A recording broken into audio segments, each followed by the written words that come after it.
Good morning students. +1 class unit second. Topic है आज का हमारा, हम जो पढ़ेंगे आज पढ़ेंगे dual nature of matter and radiation. क्या पढ़ेंगे? ड्यूल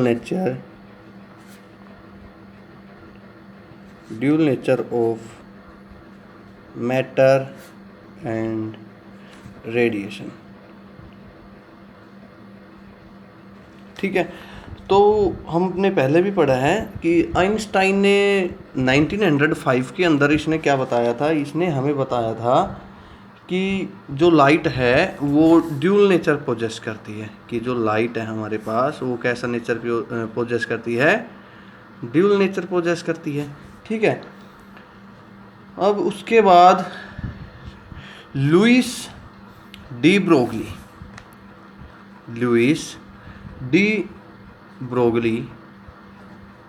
एक फ्रेंच फिजिस्ट था जिसने 1924 के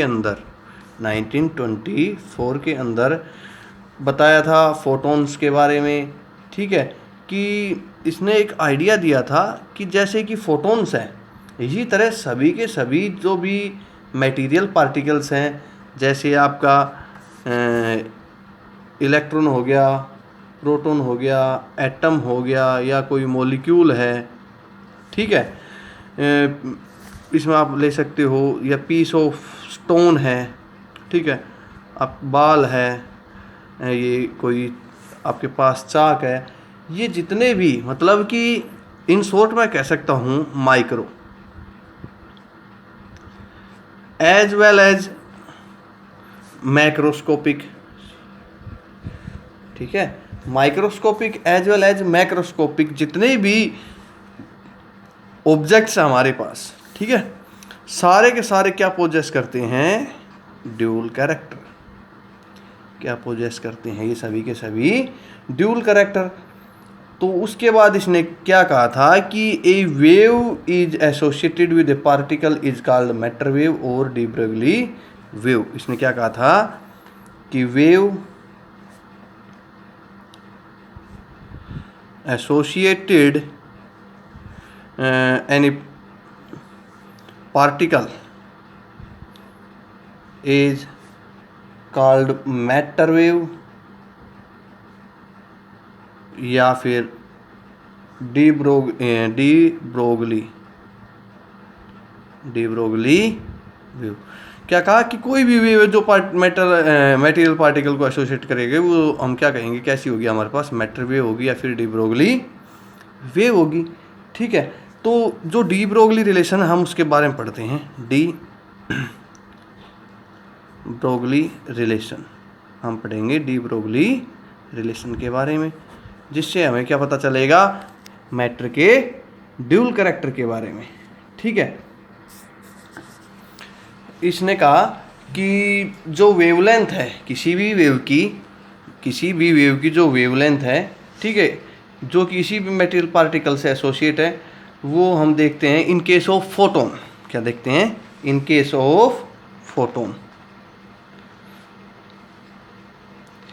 इन case of photon we can say that it have a wave character.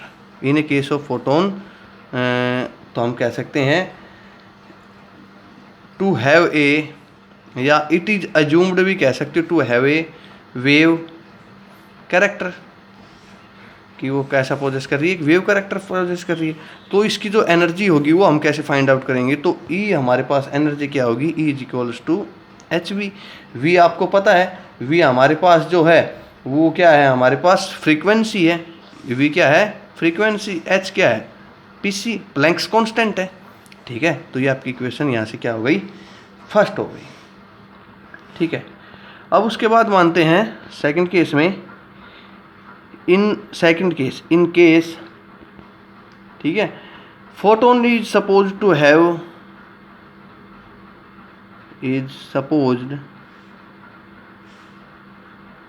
Have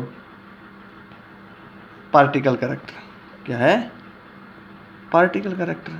हमने पहले पढ़ा था कि यार ड्यूल कैरेक्टर शो करता है, तो वेव कैरेक्टर हमने माना, तो हमारे पास क्या होगा? Is equals to h v. अब हम क्या मान रहे? Suppose to have a particle character.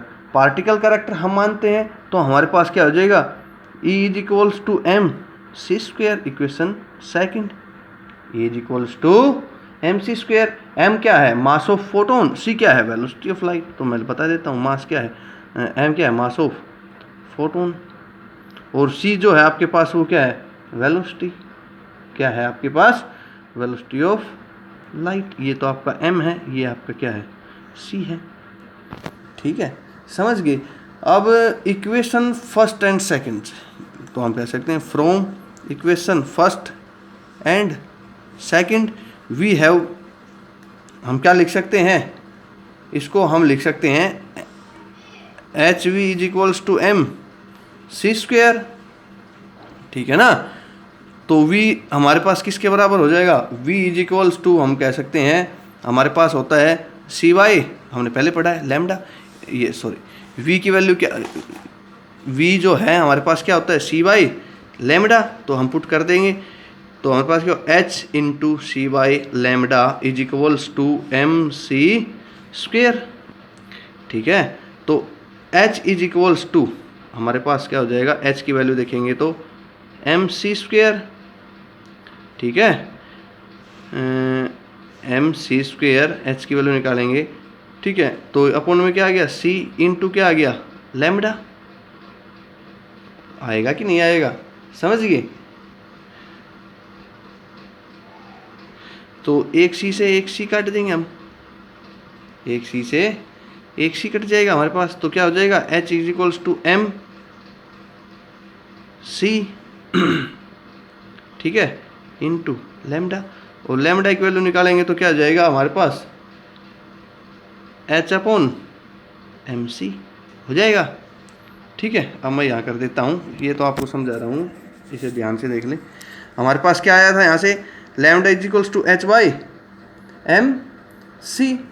अब डी ब्रोगली जो इक्वेशन थी, या डी ब्रोगली ने एक पॉइंट आउट किया कि जो मटेरियल पार्टिकल है, अगर उसको हम रिप्लेस कर देते हैं, मतलब कि जो मास था हमारे पास, mass of the photon is replaced by mass of material particle and velocity of the photon is replaced by the velocity of material particle. ठीक है, तो लैम्डा की वैल्यू क्या हो जाएगी, हमारे पास क्या था, लैम्डा इज इक्वल्स टू, हमारे पास था अब तक एच बाई एम सी तक क्या हो जाएगा, अगर जब हम क्या करेंगे, एक मटेरियल पार्टिकल से रिप्लेस क्या कर देंगे तो क्या हो जाएगा, h by m into v. ठीक है, और आप कह सकते हो lambda is equals to h upon p. P आपके पास क्या है, मोमेंटम ऑफ द पार्टिकल। ठीक है ना, तो मतलब एम वी किसके बराबर होता है, पी के, इसलिए हम एम वी की जगह क्या लिख सकते हैं, पी लिख सकते हैं। तो ये हमारे पास क्या आ गया, वेव कैरेक्टर और ये सॉरी पार्टिकल कैरेक्टर।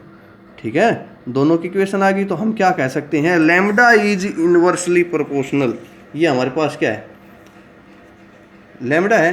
ठीक है ना, तो ये तो एच क्या है, कांस्टेंट है, तो हम क्या कह सकते हैं, lambda is inversely proportional to momentum. हम क्या कह सकते हैं, lambda is inversely proportional to momentum. Lambda को हम यहाँ पर इस केस में क्या कहेंगे कि लैम्डा जो है वो हमारे पास क्या है, डी ब्रोगली वेवलेंथ है। तो हम क्या कह सकते हैं, de Broglie wavelength is inversely proportional to its momentum. तो ये तो हमारे पास जो है क्या आया है, ये हमारे पास आया है जो लाइट है, या डी ब्रोगली इक्वेशन आप कह सकते हैं। ठीक है, समझ गया आराम से। तो कुछ भी नहीं है इसके अंदर, आपने सिर्फ क्या करना है, एक बार वेव कैरेक्टर एसोसिएट करना है, फिर पार्टिकल कैरेक्टर एसोसिएट करना है। ठीक है, उसके बाद जो लैम्डा की वैल्यू ये आई थी, उसके बाद हमने क्या कर दिया, मास को रिप्लेस कर दिया, और जिस मास को हमने रिप्लेस किया, क्या किया, मास ऑफ द जो फोटोन था उसको हमने मटेरियल के मास से रिप्लेस कर दिया, और जो वेलोसिटी ऑफ फोटोन थी उसको किससे कर दिया, मटेरियल पार्टिकल की वेलोसिटी से रिप्लेस कर दिया। तो हमारे पास डी ब्रोगली वेवलेंथ आ गई। ठीक है, डी ब्रोगली वेवलेंथ किसके बराबर, इनवर्सली प्रोपोर्शनल होगी टू इट्स मोमेंटम। समझ गए, या de Broglie wavelength is equals to h by p. तो ये आपके पास क्या है, डी ब्रोगली इक्वेशन है, यही आपने करना है।